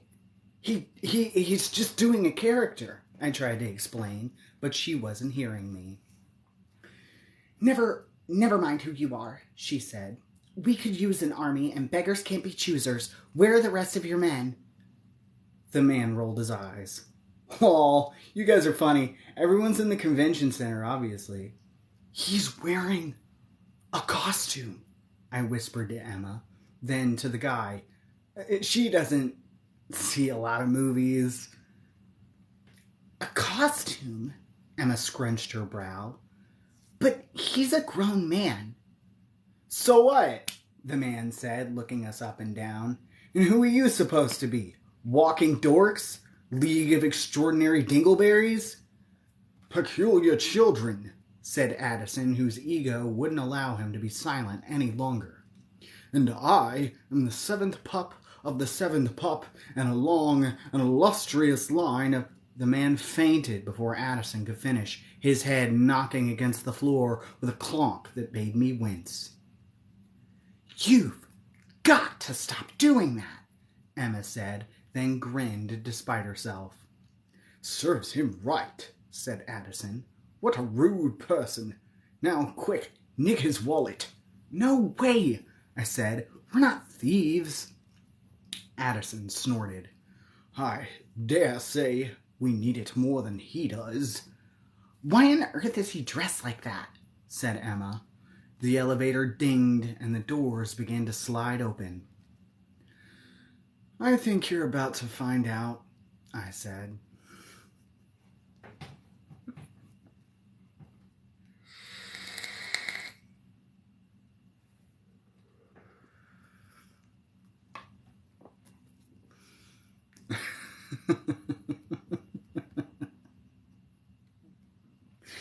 I do not know how much farther we can get through. I was hoping we could get through chapter 1, but it's really long. Okay, hold on. I think we can get through a little bit more. The elevator doors split open, and like magic, the daylit world spread before us, so bright we had to shield our eyes. I drew a welcome lungful of fresh air as we stepped out onto a swarming sidewalk. There were costumed people everywhere. Superheroes in spandex, zombies shambling in heavy makeup, raccoon-eyed anime girls wielding battle axes. They congregated in unlikely bunches and spilled into a street blocked off to traffic, drawn like moths to a large gray building where a banner proclaimed Comic Convention today. Emma recoiled toward the elevator. What is all this? Addison peered over his glasses at a green-haired joker touching up his face paint. Judging by their attire, it appears to be some sort of religious holiday. Something like that, I said, coaxing Emma back onto the sidewalk. But don't be scared. They're only dressed up normals, and that's what we look like to them too. We only need to worry about that white. I failed to mention the hollow, hoping we'd baffled it by vanishing into the elevator. We should find a place to hide until he's gone, and then sneak back into the underground. No need for that, Addison said, and he trotted into the crowded street, nose twitching.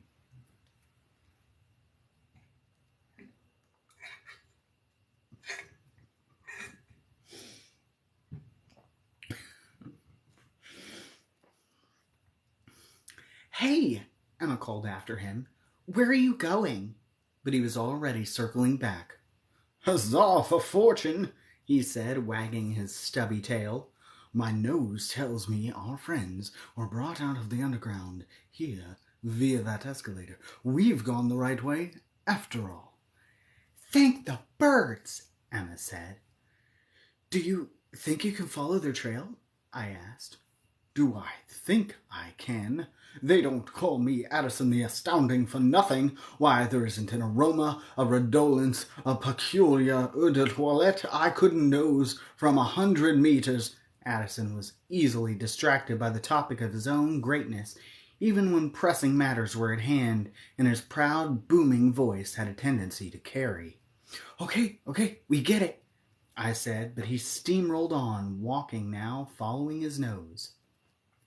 I could find a peculiar and a hollow stack, an imbrin and an aviary. We chased him into the costumed crowd, between the legs of a dwarf on stilts, around a pack of undead princesses, and on a near collision course with a Pikachu and an Edward Scissorhands who were waltzing in the street. Of course our friends were brought this way, I thought. It was perfect camouflage, not only for us, who amidst all this looked downright normal, but also 4 whites abducting a herd of peculiar children. Even if some of them had dared cry out for help, who would have taken them seriously enough to intervene? People were play-acting all around us, improvising stage fights, growling in monstrous costumes, moaning like zombies, some strange kids yelling about being kidnapped by people who wanted to steal their souls. Wouldn't raise an eyebrow. Addison walked a circle, sniffing the ground, then sat down, perplexed.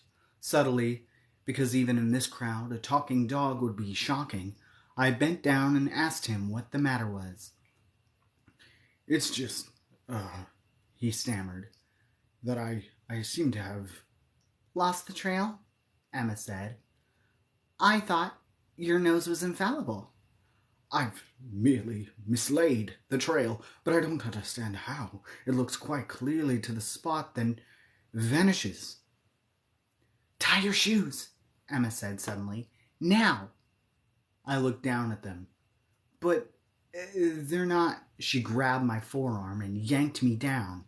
Tie your shoes, she repeated, then mouthed, white. We knelt there, hidden below the heads of the loose-knit crowd. Then came a burst of loud static and a strained voice through a walkie-talkie. Code 101, 141, all crews report to the acre immediately. The white was close. We heard him reply in a gruff, oddly accented voice. This is M. I'm tracking the escapees. Request permission to continue searching. Over. I exchanged a tense look with Emma. Denied, M. Cleaners will sweep the area later. Over. The boy seems to have some influence over the cleaners' sweep. May not be effective. Cleaners? He must have been talking about the hollows, and he was definitely talking about me. Denied, said the crackling voice. Report back immediately, or you will spend tonight in the pit. Over. The white muttered, acknowledged, into his walkie-talkie and walked away. We've got to follow him, Emma said. He could lead us to the others.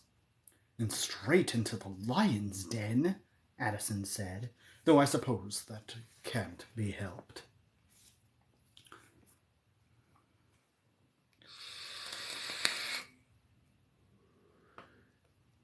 I was still reeling. They know who I am, I said faintly. They must have seen what I did. That's right, Emma said, and it scared the stuffing out of them. I unbent myself to watch the white go.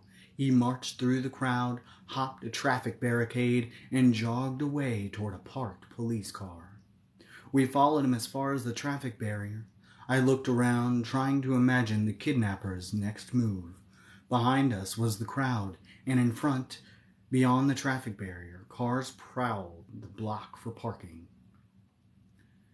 Maybe our friends came this far on foot, I said. Then were put into a car.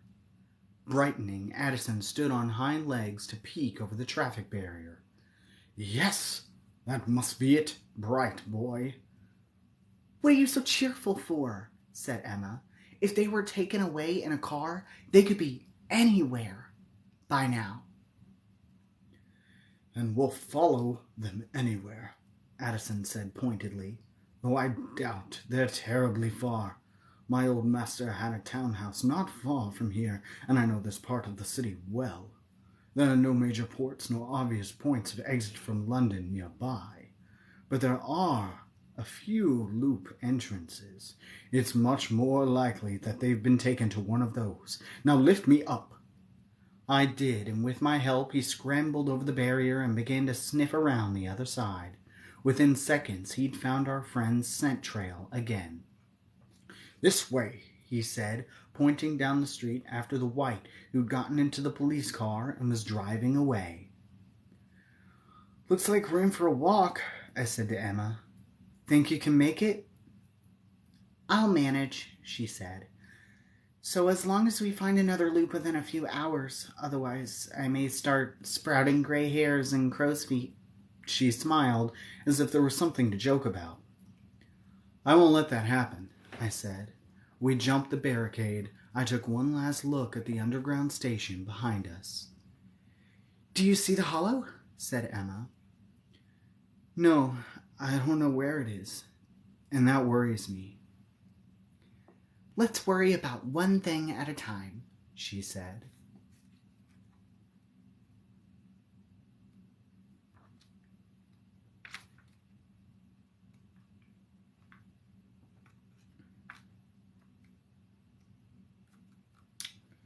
We are not going to make it. We still have like 12 pages in less than 15 minutes. So I am unsure. But then again, this is going to be...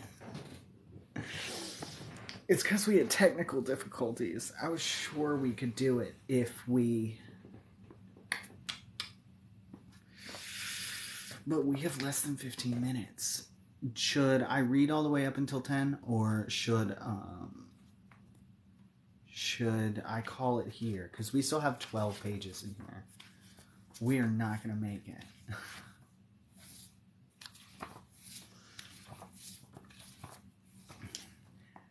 This is a good place to stop. Yeah, because I was like, if we hadn't had so many microphone issues at the top... we would have been fine. I'm going to start coming into the library and trying to work out technical issues beforehand. I say as though I don't show up late to my own show every week.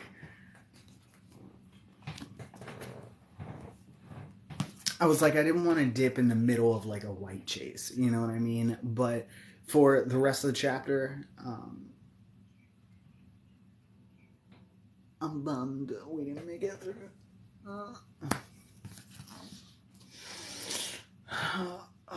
Cat facts? You want your cat facts?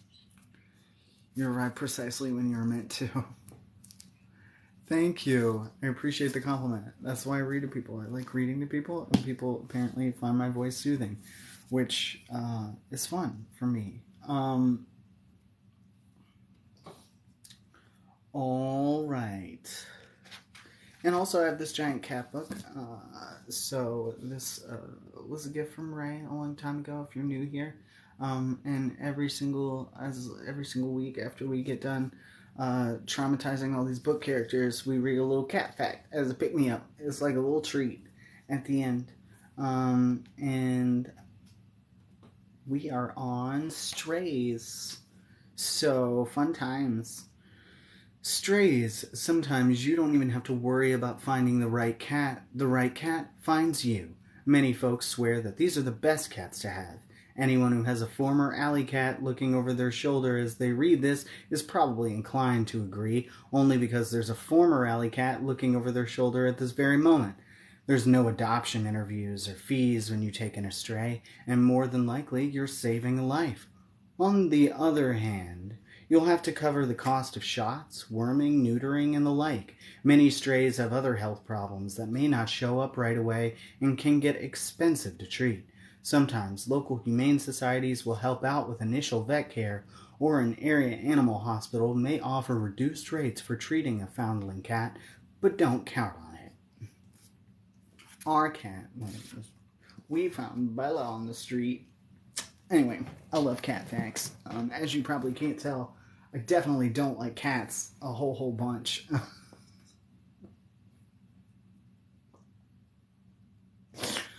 My cat's in the other room. She didn't want to come in here. I tried to get her to come in here and cuddle her before I went. And anyway. Yeah, no, in my experience, the cat distribution system has always treated me very well. All of my cats have been found cats. I've never gone to a breeder or anything. Most of the time, I'll end up either a friend is like, hey, you want this cat? I know you like cats. And I'm like, you know I want the cat. You know I do. Or I find a cat. Is Bartholomew around? Yes, Bartholomew's around. All of the cats are over here. It's such a fun time. He is all the way on the end. But I love him. I love all of the cats. They're all here all the time. This is where I read, so obviously it is the most comfortable place in the entire house, and it has all the cats.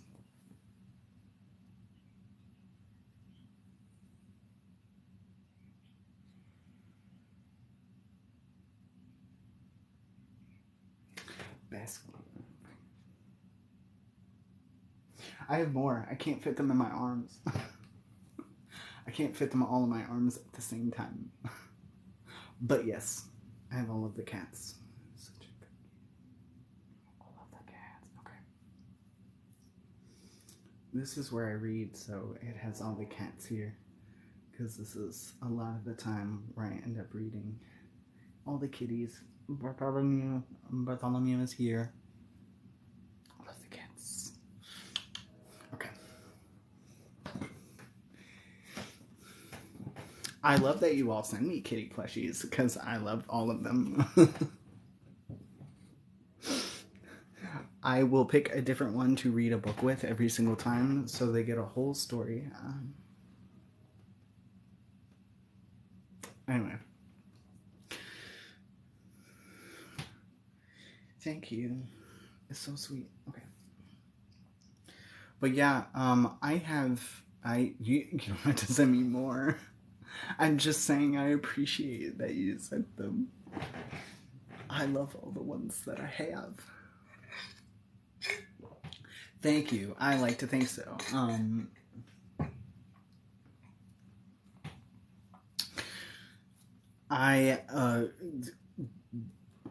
Dad has to come over here. The thing is that we actually have one more thing of business. I had like a request. I don't know if it matters if it's on camera actually, but I do have. Dad has a present over here sent from someone. Ray, if you are in here, I do not know if you're in here, but if you are in here, I received it and was told to wait. I was told to wait until today, and that you have to open yet. Okay, so then we will wait until Ray is around, and then Dad will open his gift. It is sitting in my office.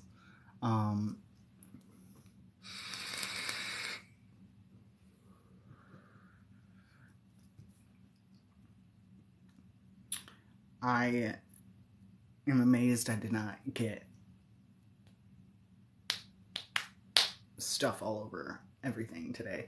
They're not feeling good. Oh no, that makes me sad. It's thanks to Ray that we are reading this particular series at this particular time. So they are the ones who recommended it. Now I feel bad that they are not here, but I do hope they feel better. I need to get the YouTube updated so people can catch up, and I have not been able to do that. Stuff kept happening. I was supposed to edit content yesterday, but I didn't get to it because, car repairs. But it ended up not being the starter. I was like, if this starter is still causing problems, because it's been giving me issues. So I took a look into it, but I was pretty sure, I was like, it might just be my spark plugs again. I'm gonna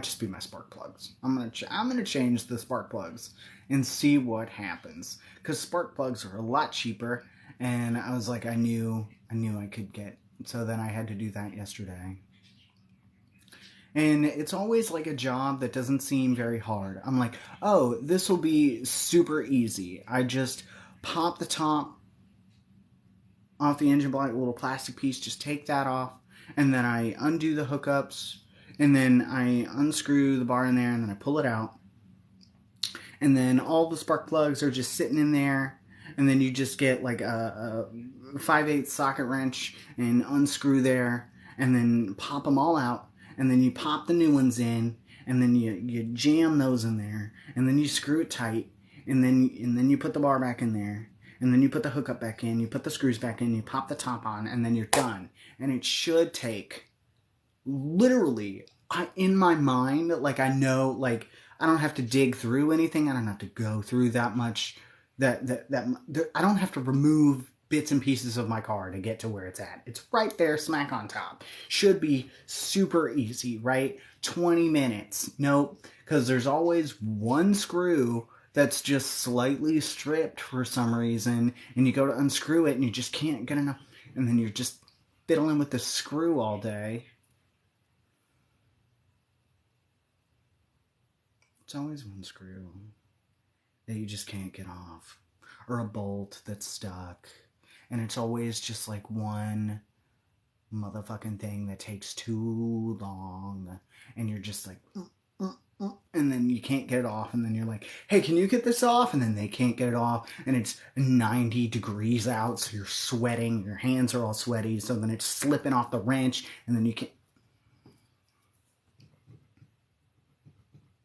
And then it gets harder and harder the more you exert yourself. Car repairs. Fun.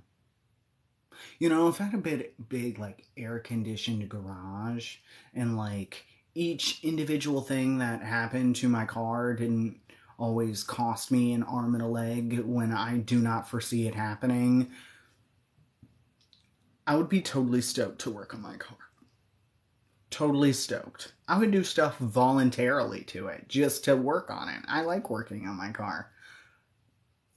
I wish I had AC or like a comfortable environment in which to do so. No, I do have cover at least, so that's nice. There was at least shade, but it's 90 degrees. And I'm over here trying to get one screw out of my engine block. So the light on my radio are starting to go out. It fluctuates how dim they are. If I turn my headlights off, they get brighter. That sounds like a fuse issue. Because the light on my radio are starting to go out. It fluctuates how dim they are. If I turn my headlights off, they get brighter. So the headlights get brighter. That sounds like it would be a fuse issue.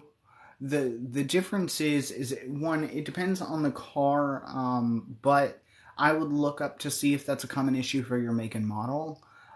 Fuse issues for the dash are not normally the same.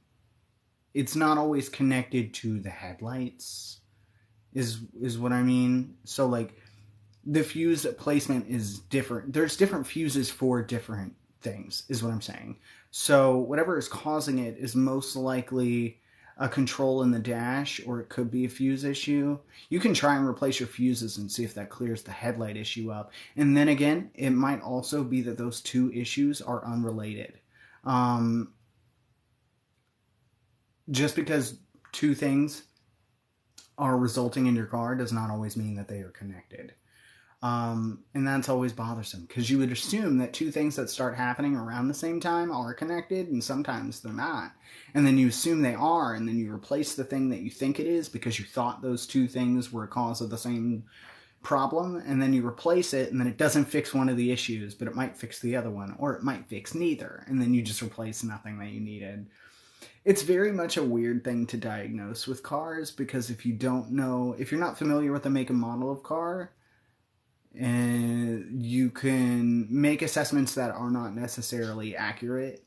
It's like diagnosing a patient. Someone comes in and they're like, oh, I have a runny nose. And you're like, oh, well, you probably have a cold. And they're like, but also I have this rash on the back of my thighs and I don't know where it came from.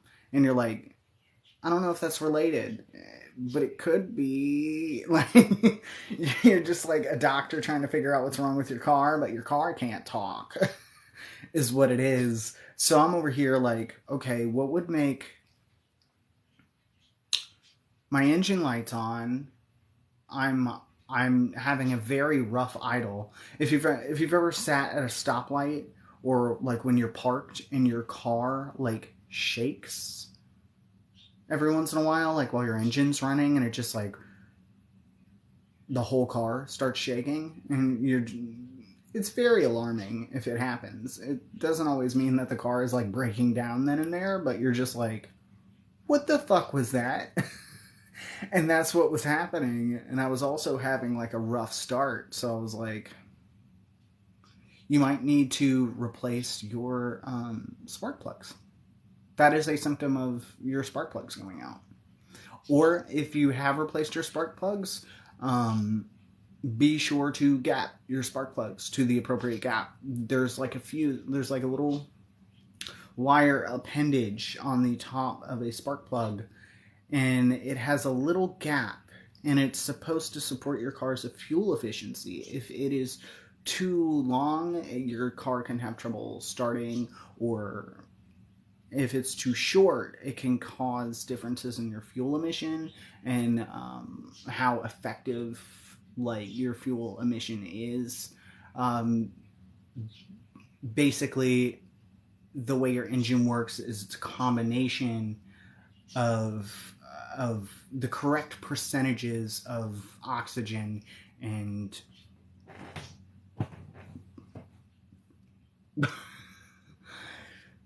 that's a different issue.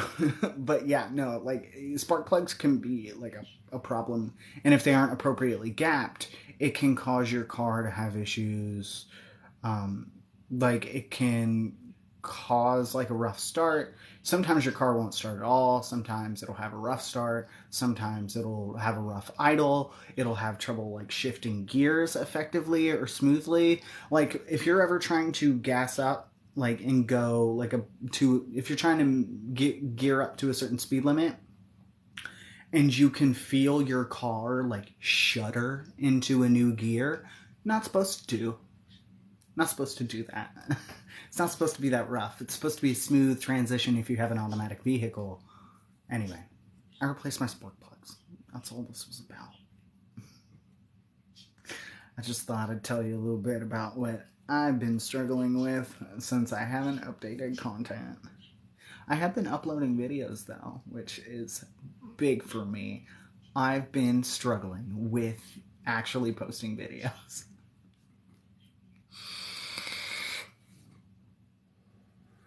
Oh, what book? What book are we reading? Everybody knows what book I'm reading, so.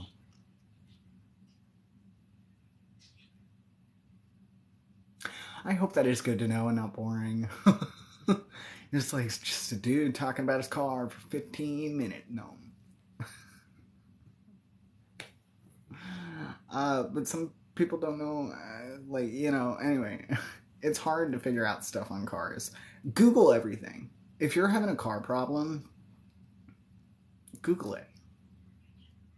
Google it. You will find some white man on YouTube who is like, today we're going to be changing, it's going to have some shitty ass rock music in the first like 3 seconds, right? Ignore that. And then the guy's going to be like, okay, today we're changing spark plugs on. This is a 2011 Chevy Cruze LTZ, and what we're gonna do is we're gonna need a 5/8 socket wrench, and then you just watch that, and a lot of the time you can watch it and be like, that seems easy.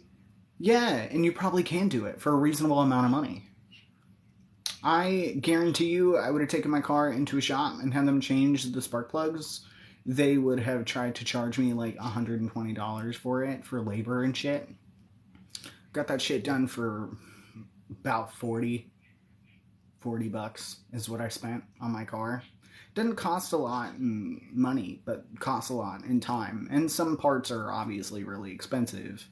But if you do like work to, when you notice something, when you can recognize something going wrong in your car and you can fix it beforehand, it'll often prevent you from having to make bigger purchases, like a new fucking turbo. If your turbo goes out or something, or your entire transmission goes out, that's going to be a little bit costly. And it's going to be a little bit harder to do manually on your part. But if you replace your oil filter and do stuff to like preventative care to prevent those things from happening, it's like getting your car vaccinated. Get your cars vaccinated. No, don't do that.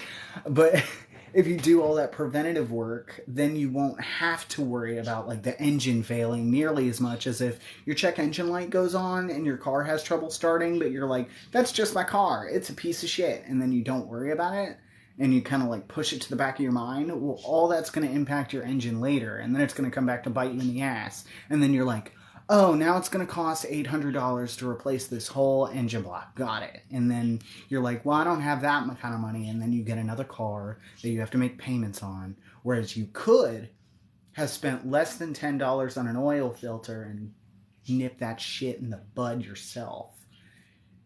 You can change your own oil. It's not that hard. It's super simple. Take your cars to the Mechanivet to get them vaccinated. Yes, exactly. Precisely what I'm saying.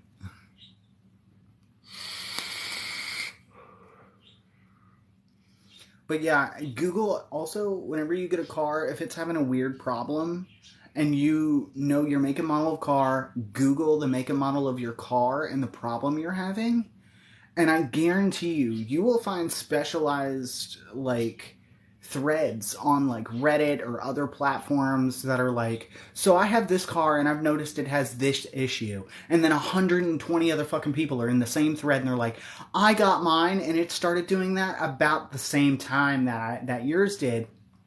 I had almost the exact same amount of mileage on it and it started doing this, and then this is what I did. And then someone else is like, that also happened to me. I did exactly what you said and I fixed it. And then you can fix your car that way. And a lot of times different makes and models will have similar issues crop up.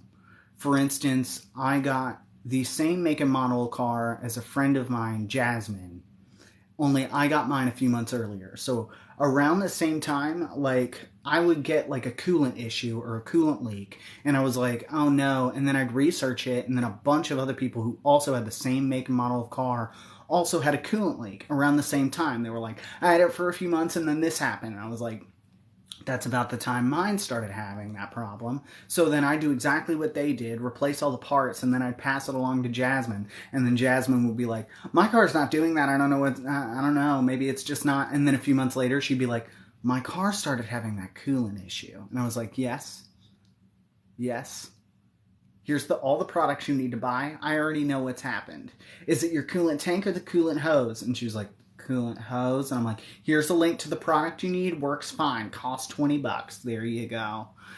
And then we would pass along that information that way. So look up your make and model of car,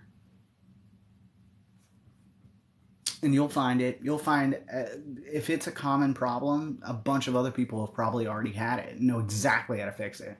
And you'll be able to do that on YouTube. They'll be like, yeah, this is a common issue with a Subaru. And then like, you're just like, oh, okay, cool. Know how to do that. And then it's real fun, kind of, because then it's it's a community of angry people with the same make and model car, all bitching about the same thing, and it's actually quite fun. You can bond over car problems.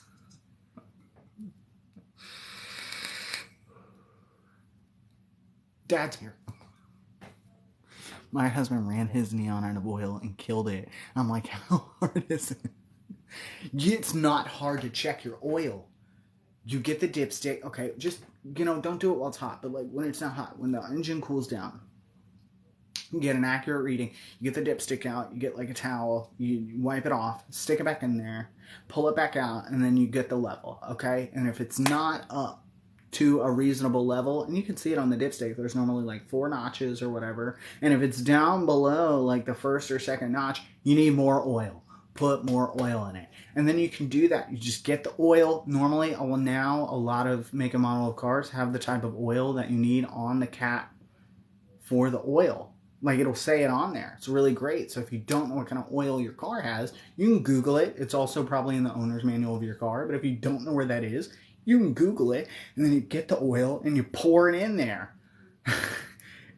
That's it. And then changing your oil. People think changing your oil is really laborious. It's actually quite not. It's actually not. It's just like the leveled up version of that shit that I just told you to do.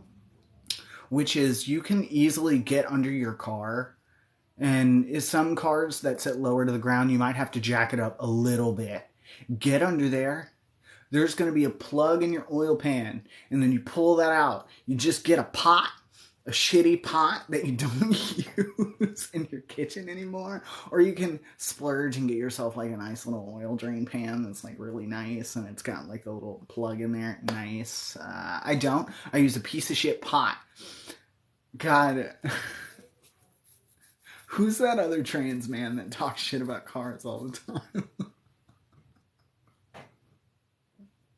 I love their content. You just get a fucking pot, you put it under there, you unplug it, let all the oil drain out. And then you get in under the hood, you get the cap off the oil filter, you pull the oil filter out. This is not hard. You get a new oil filter, you jam that in there, you close it up.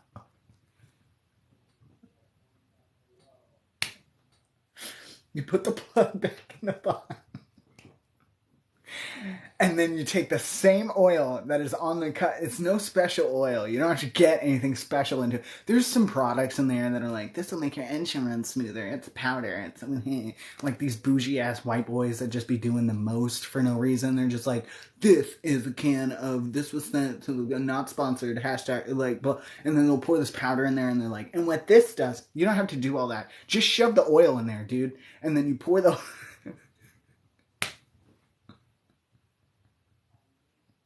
Every single time I go to do work on my car and I'm like, should I film this? And I'm like, I look at myself and I look disgusting. I'm like covered in oil and I'm like, no.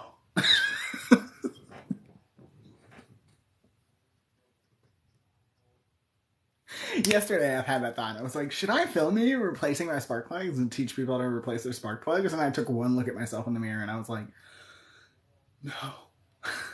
No one's gonna want to see that. That's not the type of content you make, you dumb shit. Anyway, that's how you change your own oil. Why do I do this to myself? Okay. Every single time someone tells me to make car content, I feel like I'm gonna like... Because I follow so many other car content, like people that do like car maintenance and stuff for TikTok, and I'm like, I'm gonna piss all of them off.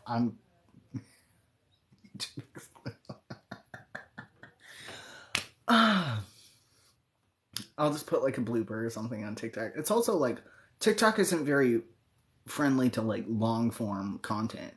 So I was like, well, I could never put the full video on TikTok. Like, that's not gonna work. I would have to edit the fuck out of that. And so I'm like, I mean, it'd probably be more funny than anything. It'd just be me struggling to get a screw out for like fucking 30 minutes. That's what it would end up being.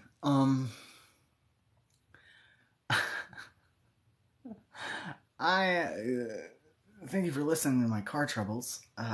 This has been Mechanic Talk with Toshi. Oh yeah, I would probably be cursing up a storm. And also the thing is that I normally don't film it because while I do my car shit, I listen to like podcasts and stuff. Or like my weird music playlist. It's really wild because I think the neighbors don't really know what to think. They see this fucked up, like, greasy white dude listening to Chopin, like, just fucking hip deep in the engine. And, like, I'm sure they're like, is that dude listening to classical music while he fixes his car? That's why we don't tip him. Like, that's what it is. They fucking watch me do that weird shit. And then, like, a day later, I come out pink hair, looking like a weird alien, full sweater in 90-degree weather. And they're like, yeah, that's why we don't tip him. That guy's weird. I know it. I know that's what it is. I gotta go. Dad is in my kitchen. I'm pretty sure with food. And I just got on a weird tangent. I like talking about my car. I like complaining about my car. I spend so much time there. I'm so attached to it. Anyway, I'm gonna move to Discord. There's a Discord. I play games on it. I'm not brave enough for Twitch, so we just go and play Cult of the Lamb in the voice chat, and I stream for you guys. I'm gonna take a little bit of a break so I can eat and go to the bathroom, and probably not wash all this blood off. It's probably a lost cause at this point. So I will see you in about maybe 15 minutes. Thank you for being here, and if you want to join us next week, every Tuesday at 8 Central, I'll read you a story again. So I'll see you next time.